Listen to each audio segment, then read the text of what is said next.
بسم اللہ الرحمن الرحیم۔ بسم اللہ الرحمن الرحیم۔ معزز ناظرین کرام، آج کا ہمارا موضوع ہے چراغاں کرنے کا آغاز و اسباب، مسلمانوں کے خلاف ایک گہری سازش۔ ہر سال اتنی بڑی دولت اور انسانی جانوں کو نظر آتش کرنے والے فعل کے جواز کا مطالبہ تو شاید کوئی بھی عقلمند نہ کرے، لہٰذا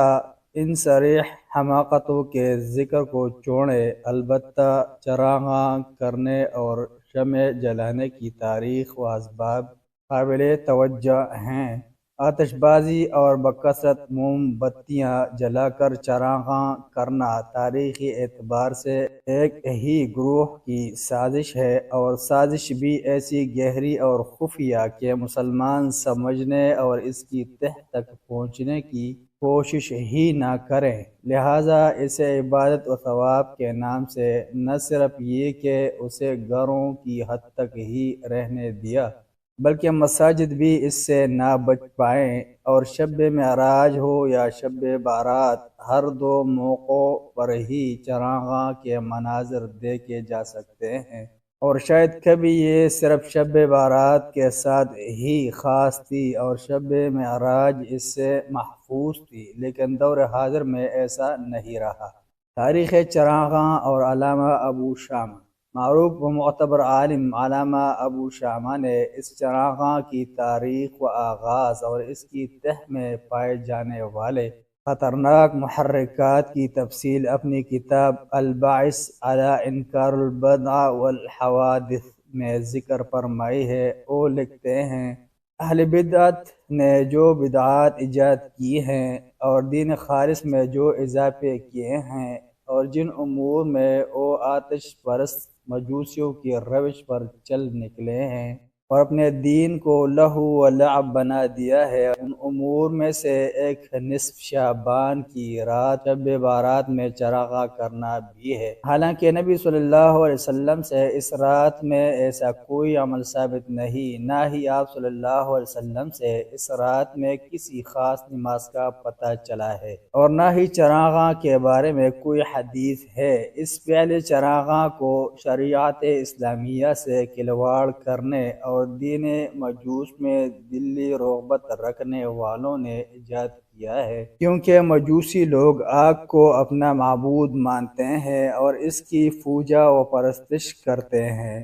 اس چراغاں کا آغاز خاندان برامکا کے عہد میں ہوا۔ انہوں نے چالاکی کے ساتھ اسے دین اسلام میں داخل کر دیا اور شعبان کی چراغاں کو ایسی ہوا دی کہ اسے سنن ایمان کے درجے پر لے آئے، حالانکہ ایسا ہرگز نہیں، بلکہ ان کا مقصود صرف لوگوں سے آگ کی پرستش کروانا تھا جسے وہ خود پوجتے تھے۔ یوں وہ اپنے دین کی اقامت چاہتے تھے، جبکہ مجوسیت در حقیقت تمام ادیان عالم سے بڑھ کر خائب و خاسر دین ہے، اور ان کا چراغاں کی ترغیب دلانا اس لیے تھا کہ لوگ اپنے سامنے بکثرت شمع جلا کر رکھ لیں گے اور نماز پڑھیں گے تو ان کے رکوع و سجود آگ کی طرف ہوں گے۔ معروف محدث و فقیہ امام ابن العربی فرماتے ہیں،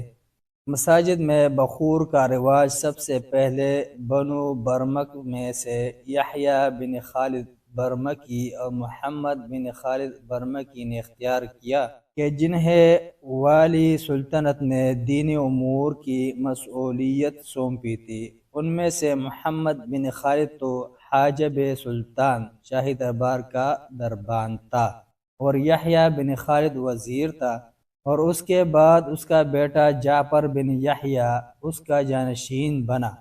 یہ سب باطنی فرقہ سے تعلق رکھتے تھے، لہٰذا انہوں نے مجوسیت یا آتش پرستی کا احیاء کیا اور مساجد میں بخور کو رواج دیا، حالانکہ پہلے صرف خلوق سے مساجد کو معطر کیا جاتا تھا، اور بخور بھی مساجد یا کمروں کو معطر کرنے کا ایک ذریعہ ہے، مگر اس میں آگ کے کوئلوں سے بھری چھوٹی چھوٹی مخصوص بناوٹ کی انگیٹھیوں میں بخور کی مخصوص لکڑی کے چھوٹے چھوٹے ٹکڑے ڈالے جاتے ہیں جن کا دھواں خوشبودار ہوتا ہے اور مساجد معطر ہو جاتی ہیں، اور عموماً دیکھا گیا ہے کہ دھکتے کوئلوں سمیت دھواں چھوڑنے کی حالت میں ہی انہیں مسجد میں صف اول کے آگے کہیں امام کی دائیں یا بائیں جانب رکھ دیا جاتا ہے۔ امام ابن العربی کے بقول آتش پرستی کے احیاء کے لیے مساجد کو معطر کرنے کا یہ طریقہ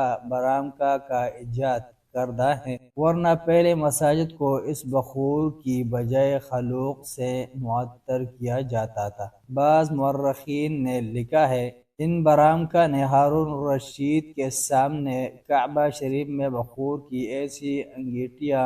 رکھنے کے فعل کو خوب بنا سجا کر پیش کیا، لیکن ہارون الرشید ان کے بہکاوے میں نہ آیا بلکہ اس نے ان کی سازش کا راز فاش کر دیا، کیونکہ وہ ان کی دسیسہ کاریوں سے واقف تھا اور جانتا تھا کہ یہ لوگ کعبہ شریف میں یہ انگیٹیاں اس لیے رکھوانا چاہتے ہیں تاکہ مسلمان مساجد میں آگ رکھنے پر مانوس ہو جائیں، جبکہ آگ مجوسیوں کی معبود ہے اور وہ اس کی پرستش کرتے ہیں، اور یہ بات ظاہر و باہر ہے کہ برامکا آتش پرست مجوسیوں کی ان خفیہ تنظیموں کے سربراہوں میں سے تھے جو کہ اسلام کی عمارت کو زمین بوس کرنے، عربوں پر مجوسیوں کا تسلط جمانے اور مجوسی حکومت کا دور لانے میں کوشاں تھی۔ الغرض کبار علماء مصر میں سے شیخ علی محفوظ رحمہ اللہ کے بقول مساجد میں چراغاں کرنا سلف صالحین کے عمل میں شامل نہ تھا، اور نہ ہی ان کے یہاں مساجد کی یوں تزئین کی جاتی تھی۔ بعد میں چراغاں کے ذریعے مساجد کو مزین کرنے کا طریقہ ایجاد کیا گیا، حتیٰ کہ یہ سلسلہ رمضان المبارک کی تعظیم کا ایک لازمی جز بن گیا، اور علماء کرام کے ان امور پر نکیر نہ کرنے کے باعث عوام الناس میں یہ فعل جڑ پکڑتے پکڑتے عقیدہ ہی بن گیا ہے۔ یہ ہیں آتش بازی اور چراغاں کرنے اور مساجد کو بخور سے معطر کرنے کی تاریخ اور اسباب و محرکات، اور آفرین ہے مسلمانوں کی سادہ لوحی پر کہ مجوسیوں کی سازش کو اپنے لیے عبادت بنائے چلے آ رہے ہیں، اور شب معراج، شب بارات اور ماہ رمضان میں ان امور کو بجا لانا اپنے لیے عظیم ثواب و سعادت سمجھتے ہیں، اور افسوس ہے ان لوگوں کے تغافل مجرمانہ پر جو جانتے بوجھتے بھی ان افعال و دسائس کے خلاف زبان تک کھولنے پر آمادہ نہیں۔ اللہ انہیں سورہ البقرہ کی آیت 159 ان الذين يكتمون ما انزلنا من البينات والهدى من بعد ما بيناه للناس في الكتاب اولئك يلعنهم الله ويلعنهم اللاعنون، جو لوگ ہماری اتاری ہوئی دلیلوں اور ہدایت کو چھپاتے ہیں باوجود یہ کہ ہم اسے اپنی کتاب میں لوگوں کے لیے بیان کر چکے ہیں، ان لوگوں پر اللہ کی اور تمام لعنت کرنے والوں کی لعنت ہے۔ میں مذکور وعید شدید سے بچنے کی توفیق سے نوازے، آمین۔